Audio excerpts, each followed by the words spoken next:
Let us go to the GCC region and let us talk about the oil-rich country Qatar.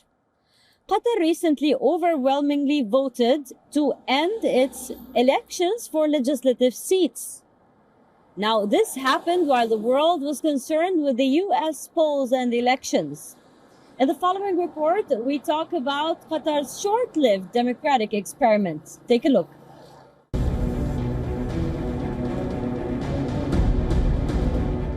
On the day when the Americans voted in arguably the most consequential presidential election in modern American history, the Gulf state of Qatar, a monarchy, ended its brief flirtation with democracy. In Tuesday's referendum, 84% of eligible voters among the roughly 380,000 Qatari nationals cast their ballots on constitutional changes that would scrap the Legislative Council polls. The Qatari establishment appeared confident of a return to status quo, when the Shura Council would again be wholly appointed by Qatar's Emir Sheikh Tamim bin Hamad Al Thani. What is best for us today is appointing Shura Council members, and that is what we voted for. I believe that it will not be a majority vote, but it may even reach a unanimous vote on constitutional amendment, and God willing, it will be better in the future. The next day, Qatari officials confirmed that the Tuesday's referendum had passed with more than 90% of the vote.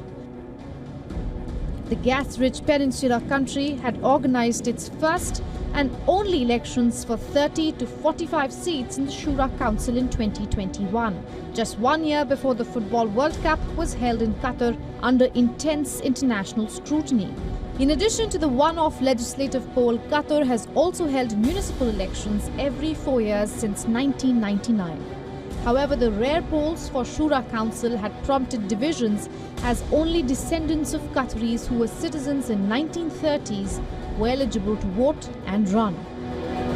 Another contentious issue was the mapping of the constituencies along tribal lines, which resulted in some members of the sizable Al Mura tribe being excluded from the electoral process. The issue was debated fiercely online, and even sporadic protests were reported at the time.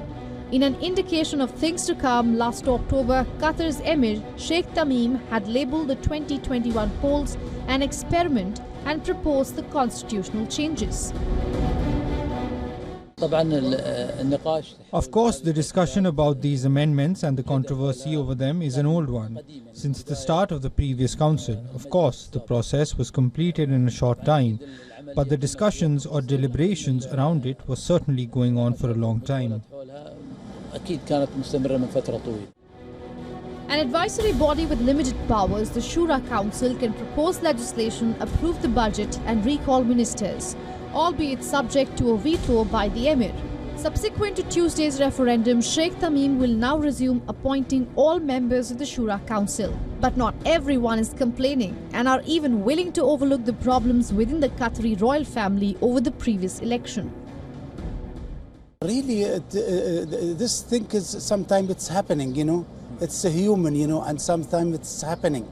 Our government is looking forward to do the right thing, to correct which one is not correct, to keep it in the correct way, for the country and for the people and for the future. Among other changes approved is a move to allow all Qataris, including naturalized citizens, to hold ministerial office, a right hitherto reserved for Qatari-born nationals only. While the ruling establishment in Qatar claims to celebrate the values of unity and justice, a brief and limited experiment in democracy has ended, further strengthening Sheikh Tamim's tight grip on power.